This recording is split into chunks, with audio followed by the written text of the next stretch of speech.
A 62-year-old Zeeland Township man lost his life Thursday evening after being pinned underneath his overturned lawn tractor. It happened shortly after 7 last evening. First responders answering a call to a home on 78th Avenue near Sunset View Lane. Police there found Stephen Hulse pinned underneath his lawn tractor in a deep ditch along the roadside.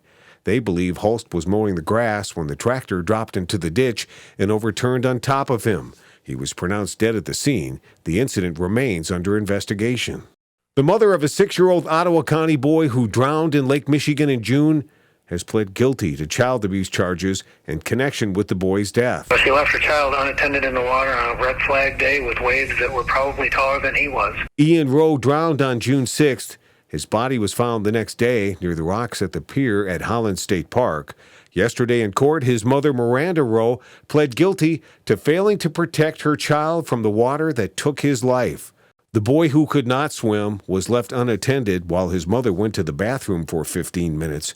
Ottawa County Chief Assistant Prosecuting Attorney Lee Fisher says that's considered child abuse. That is definitely the type of conduct that, falls under the guise of child abuse.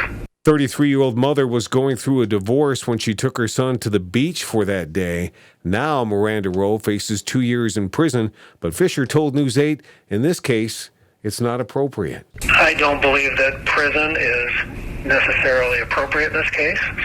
Sentencing has been set for September 28th. Meantime, the Michigan National Guard is in Kenosha at the request of Wisconsin's Governor Tony Evers. Evers says troops from Arizona and Alabama are also in Kenosha. All are responding to protest over the shooting of Jacob Blake, who was shot 7 times and paralyzed on Sunday. Kent County Health Department's Brian Hartel was asked if they have a standard for closing schools. We don't set a standard, of this many cases or this percentage of cases. We basically worked with the schools on a case-by-case basis to work through that situation. Classes have been held for just a few days at Caledonia. 4 students have tested positive now for COVID-19. Hartel says there will be more cases because students are back together and adds schools are doing as much as they can to keep kids masked and apart. Buses in Grand Rapids are going back to capacity next week. The Rapids Business Affairs Specialist Bill Kirk explains why. So we're about 60 to 65% down from what our typical ridership is. So if we were seeing crowded buses and we had concerns about the buses really filling up, we wouldn't be lifting the capacity.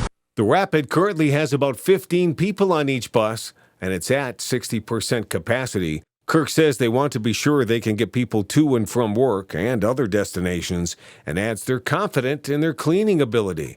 He adds they will add more buses to some routes and say that masks remain mandatory. I'm Gene Parker for the Pledge News.